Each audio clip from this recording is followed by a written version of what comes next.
It really is one of those stories that sounds like we're making it up to get past this question, but it really did happen in a moment when we met Bobby Lopez, the night that Trey and I saw Avenue Q. And we were in town meeting about Team America, our puppet movie in 2003 or 4.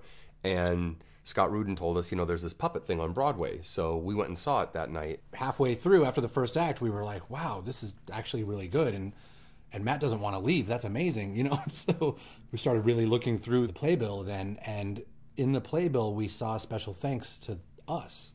So it was very bizarre because we're like, wait a minute, what? And we didn't even know these guys at all. Bobby had thanked us by name because I think he had seen the South Park movie and took it as a big inspiration. So we're like, well, that's weird. After the South Park movie came out, the idea came to me for Avenue Q. I saw that movie, I remember that summer of '99, and I just thought, oh my God, this is this is exactly what I want to be doing. Cut to 4 years later, the show was open on Broadway. We had barely just opened, and I came in one night, and there were Matt and Trey sitting in the audience. They were that movie was so inspirational to me, and all of their work, all their comedy, and all of their songs had pointed the way for me in my work. By the time the second act was over, I was like, man, this is exactly the thing I've always kind of dreamed about doing. And this is exactly the kind of thing I've always aspired to do on Broadway.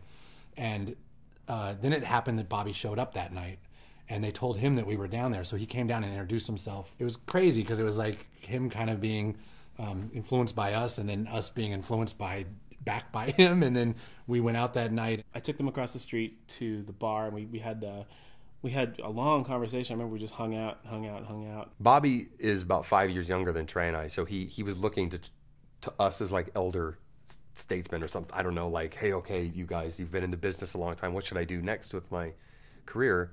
And so the pat answer to that is, well, what do you want to do? And he said, I want to do something about Joseph Smith or the Mormons. And we were like, what?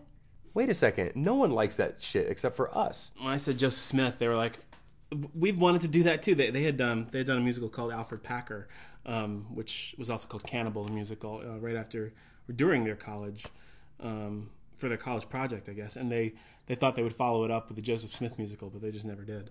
But they had it on their docket to do some kind of Joseph Smith musical. And basically I said, if you guys want to do that, that's fine. I'll let you have it because I'd love to see what you do more than what I would do. And they said, no, let's do it together. That coincidence of Mormons and a musical, like not just being into Mormons, but specifically thinking about a musical about Joseph Smith or about Mormons, it was in that moment that we almost had to follow up and at least see if there was more there.